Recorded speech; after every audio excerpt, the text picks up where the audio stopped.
Hello and welcome to PrepEve, where we revolutionize how you prepare for IELTS. Today we'll be starting with grammatical range and accuracy, and one of the most important things in this is that you showcase different range of sentence structures. So today we'll be dealing with that, and it would include your simple, compound and complex sentences. So let's have a look. The three types of sentences that you should be aware of are the simple, compound and complex sentences. Now I'm pretty sure that you guys are aware of these three kinds of sentences. You might have heard of them, but all of us have a certain level of confusion with regards to these types of sentences. So today I'm here to clear out all those doubts and help you out in understanding what are these three kinds of sentences and how we can use them in our writing. Not only in our writing but also in our speaking. So let's have a look. But before we start, I want you guys to know a new term, which is a clause. So most probably you might not have heard of it unless you are related to the English language. So a clause is basically a part of a sentence which contains a subject and a predicate, and it stands by itself.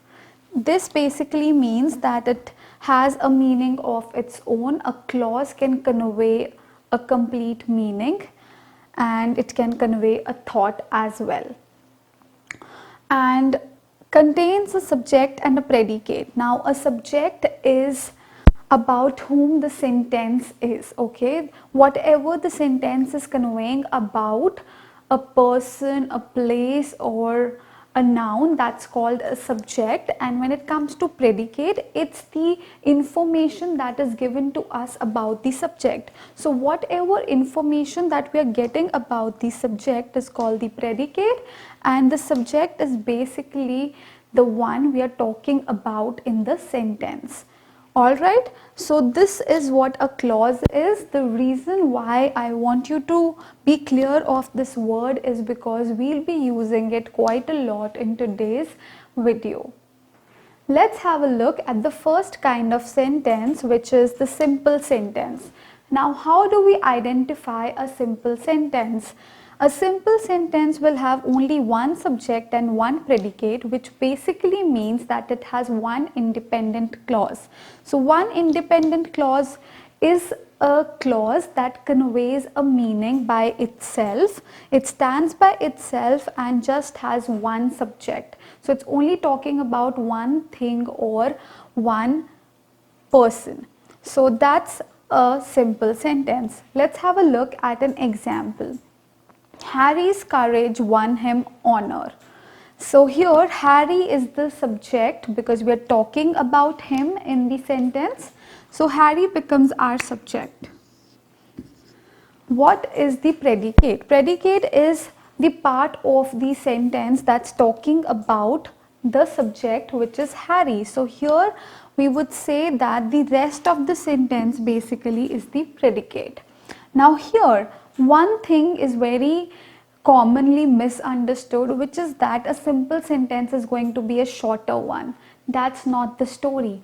A simple sentence can be as long as you want to make it. It's just that in a simple sentence there will be one subject and one predicate, or there would be just one independent clause. So you can add more information here if you want to. You can extend the sentence something like this: Harry's courage won him honor in the First World War. So even if you're extending the sentence, it still has one subject and one predicate, which conveys the same meaning. Therefore, the sentence remains a simple sentence. I hope I'm clear. A simple sentence is a clear idea in itself. It's conveying one thought, just one thought, nothing else, which is Harry's courage won him honor in the First World War. So this basically is an example of your simple sentence. The next kind of sentence that we have with us is the compound sentence. Now compound sentence, if I put it in simple words, is when you combine two simple sentences. Two simple sentences combined by a conjunction becomes a compound sentence. Now, why am I using simple sentence instead of saying the independent clause? Simply because two or more independent clause or simple sentence mean the same thing, because one independent clause is ultimately a simple sentence, because a simple sentence, just like any independent clause, has one subject and one predicate. So if I say it's an independent clause, or if I call it combining two simple sentences, it's gonna mean the same thing. Now let's have a look at the example. The moon was bright and we could see our way.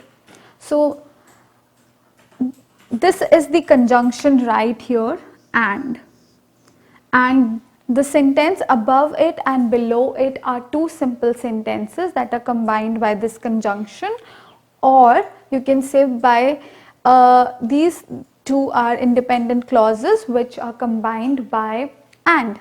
Now how do we identify whether this is an independent clause or not? So let's just hide this part and read the first half of the compound sentence, which says the moon was bright. If I put a full stop here, it would still convey a complete meaning, it would convey a complete thought, and you would understand what this sentence is trying to say. The moon was bright. The moon was bright. Simple. Now if we kind of read the second half of this sentence, it says we could see our way. So we were walking somewhere and we could see our way. So we could see our way is another independent clause or a simple sentence, and when we combine these two with a conjunction, here in this case it's and, it becomes a compound sentence. Now a compound sentence can be joined or can be made by different kinds of conjunctions, which could be and, but, for, so. So there are different conjunctions which we can use to combine two simple sentences. So I hope we are clear with compound sentences. Another thing which I would like to mention here is that two independent clauses, like we have done in this example, it's good. If you extend it to 3 or 4, the length of the sentence becomes unnecessarily lengthy and it confuses the reader or the listener as to what you're actually trying to convey. Now let's assume you add another conjunction here and another sentence with it. It would create a very lengthy sentence and would not convey the meaning in a good manner. So the moon was bright and we could see our way, but, you could put a but and say, but we still fell into the pit. So you could do something like that. Till 3 it's fine, till 3 sentences, 3 independent clauses, it's still fine, but if you extend it further, it loses its meaning, it kind of becomes vague. So I would suggest you not to combine more than 3 independent clauses in case of your compound sentence.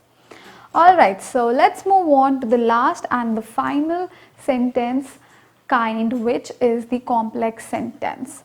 Now here we have one independent clause and one dependent clause. So as the name suggests, independence clause, if you see, we have already seen independent clause, it has one subject, one predicate, and it conveys a complete meaning. Here independent clause remains the same. However, there's another addition in case of a complex sentence, which is that there's a dependent clause which does not have a meaning of its own. So your dependent clause, if you just read the dependent clause in a complex sentence, it would be half. You would not comprehend what the sentence or the clause is trying to say. It would only be meaningful if it's connected to the independent clause. So that's the beauty of a complex sentence. One half of the sentence is meaningless or is dependent on the other half of the sentence. Alright, so let's have a look at the example for this as well. They rested when evening came. Now, definitely it's not a simple sentence. It's not a compound sentence because it has no conjunction in it. What sort of a sentence is this then? They rested. Now this is a subject, that's a predicate, right? So this is one subject, this is one predicate, right? So subject predicate, it becomes a clause. So what kind of a clause is this? Is it conveying a meaning by itself, or is it dependent on some other part of the sentence for its meaning? According to me, it is conveying a complete meaning in itself. They rested. Okay, so this becomes an independent clause. They rested becomes an independent clause. The other clause that we have is when evening came. When evening came. So this is a dependent clause. This part is a dependent clause because it does not have a meaning of its own, even though if it has a subject and a predicate. It is a dependent clause. Now here the subject is evening and came is predicate. So what happened is that this particular sentence, this particular clause is dependent on this one to convey its meaning. When evening came. What happened when evening came? So we don't know the complete meaning of this part of the sentence, which is the DC or the dependent clause, because when evening came, we don't know what happened. So that what happened is conveyed by this half of the sentence, which is an independent clause, and it says that when evening came they rested, or they rested when evening came. So here is the independent clause, here is the dependent clause. Now you have to be very careful with this.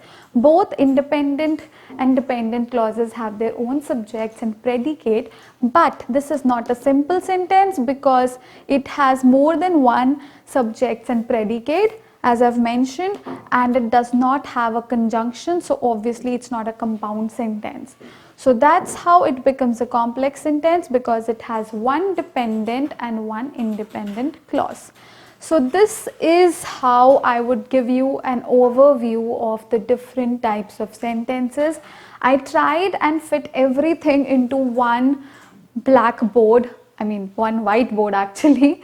So I've tried to fit in everything in this flow chart so that you can kind of take a screenshot of this or write it down as a flow chart and have it for a quick reference whenever you want to. So this was about it for today, and if you have any further questions regarding any one type or all the three types of sentences, you can write down your queries in the comment section below.